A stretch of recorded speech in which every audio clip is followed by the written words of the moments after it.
మనం ఒకసారి మన వెంకటేశ్వర్లు గారి వర్షం తీసుకుందాం. వామపక్షాలకు సంబంధించి మన రాష్ట్రంలో ఒక బ్రహ్మాండమైన ఒక వామపక్షం అనేది గట్టిగా బలంతో ఉండే, కానీ ఈరోజు వామపక్ష పార్టీలు మొత్తం కంప్లీట్గా ఈ ఖమ్మం, వరంగల్, ఈ డొర్నకల్ వైపు చాలా మంచిగా ఉన్న పట్టు కూడా అది కోల్పోయినట్టు కనపడుతుంది. ఈ నేపథ్యంలో వచ్చే ఎన్నికలలో మీరు ఏమన్నా అసలు ఎట్లా విశ్లేషిస్తారండి ఈ విషయాలలో, ఇప్పుడు వచ్చే పంచాయతీ ఎన్నికలకు సంబంధించి? వెంకటేశ్వరరావు గారు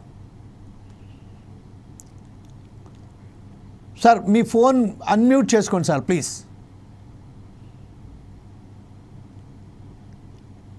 okay, right, will go back again to my same colleague mister Mahesh గారు. ఇప్పుడు ప్రస్తుతం ఏదైతే ఉన్నదో మన మిత్రుడు చెప్పినట్టుగా రామ్మూర్తి గారు ఏదైతే చెప్పారో, ఫిబ్రవరిలో రావాల్సిన పంచాయతీ ఎన్నికలకు సంబంధించి ఇప్పటిగా కేవలం టైంపాస్ చేసుకుంటూ వచ్చింది. వాళ్ళ దగ్గర ఒక ఏం లేదు, వాళ్ళు ఏం చేశారు స్థానిక సంబంధించి. ఇప్పుడు ఇంకొక విషయం ఏంటంటే, వీఆర్ఏలు ఒకవైపు ఉద్యమం చేస్తూనే ఉన్నారు, తనకు సంబంధించిన వారికి ఉద్యోగం కల్పియండి అని, వారిని కూడా కల్పించలేదు. స్థానిక సంబంధించి ఏదైతే మనం స్కూల్స్కు చూస్తే బళ్ళల్లో అస్వస్థకు గురి అవుతూనే ఉన్నారు పిల్లగాళ్ళందరూ. చాలామంది చనిపోయారు, విద్యార్థులు చనిపోయారు. బళ్ళల్లో కేవలం బళ్ళు మూతబడే పరిస్థితులు ఉన్నాయి. ఇట్లాగే బియ్యం పంపిణీకి సంబంధించిన అక్కడ రైతు బందీ ఫెయిల్ అయిపోయింది. అలాగే ఇప్పుడు ప్రస్తుతం ఏదైతే ఉన్నదో బస్సెస్ అంటున్నారు, ఎంత విడూరంగా తయారైందో. ఈ విషయంపై కేవలం చేతకాని ప్రభుత్వం చేతకాని చెయ్యి కాబట్టి ఇలా ఈ పరిస్థితుల్లో మాత్రం ఈరోజు కాంగ్రెస్ ప్రభుత్వం ఉన్నది అని మన రామ్మూర్తి గారు చెప్తున్నారు. ఈ విషయంపై మీరేమంటారండి? రైట్ సార్, రెండు విషయాలండి.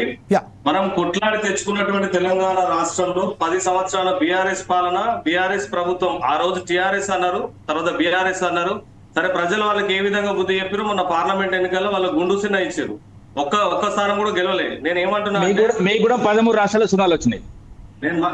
సార్ లెట్ మీ కమ్, మీరు మాట్లాడేటప్పుడు నేను మధ్యలో రాలేదు, నేను మాట్లాడిన తర్వాత ప్రతి పాయింట్ ఆన్సర్ చేస్తాను. నేను ఏమంటున్నారంటే, మిత్రులు సోదరులు మన రామ్మూర్తి అన్నగారు చెప్పినట్టుగా 42% అన్నారు, 6 months అన్నారు. అంటే ఫస్ట్ మొదటిగా మీ 4 side ద్వారా బీఆర్ఎస్ ప్రభుత్వాన్ని, అప్పుడు ఉన్నటువంటి బీఆర్ఎస్ ప్రభుత్వాన్ని నడిపిన బీఆర్ఎస్ అధినేత కేసీఆర్ గారిని మిత్రుల్ని అడుగుతా ఉన్నా, ఎన్నికల సమయంలో మీరు ఇచ్చినటువంటి హామీలు ఎన్నండి? ఫస్ట్ మొట్టమొదటి దళితుని ముఖ్యమంత్రి చేస్తా అన్నారు, చేయలే. దళితులకు 3 ఎకరాల భూమి ఇస్తా అన్నారు, ఇయ్యలే. ఇంటికొక ఉద్యోగం ఇస్తా అన్నారు, ఇయ్యలే. తర్వాత డబుల్ బెడ్రూమ్ ఇల్లు ఇస్తా అన్నారు, 10 సంవత్సరాల కాలంలో ఒక్కరికి ఇల్లు ఇయ్యలే. తర్వాత నిరుద్యోగ భృతి ఇస్తా అన్నారు, ఇయ్యలే. 10 సంవత్సరాల కాలంలో నిరుద్యోగులను కనీసం పట్టించుకున్న పాపాన పోలేదు. నిరుద్యోగులకు ఉద్యోగ అవకాశ కల్పనలో నోటిఫికేషన్లు ఇస్తారు, నోటిఫికేషన్లు వచ్చిన తర్వాత వాళ్ళు కోచింగ్ సెంటర్లలో పాపం పుస్తకాలు అమ్ముకొని, భూములు అమ్ముకొని, జాగాలు అమ్ముకొని తీసుకుపోయి ఆడ పెట్టిన తర్వాత నోటిఫికేషన్ వచ్చింది కదా అని పాపం 6 నెలలు, సంవత్సరం కష్టపడి చదివినాక పరీక్ష నిర్వహిస్తే లీకేజీలు అవుతాయి.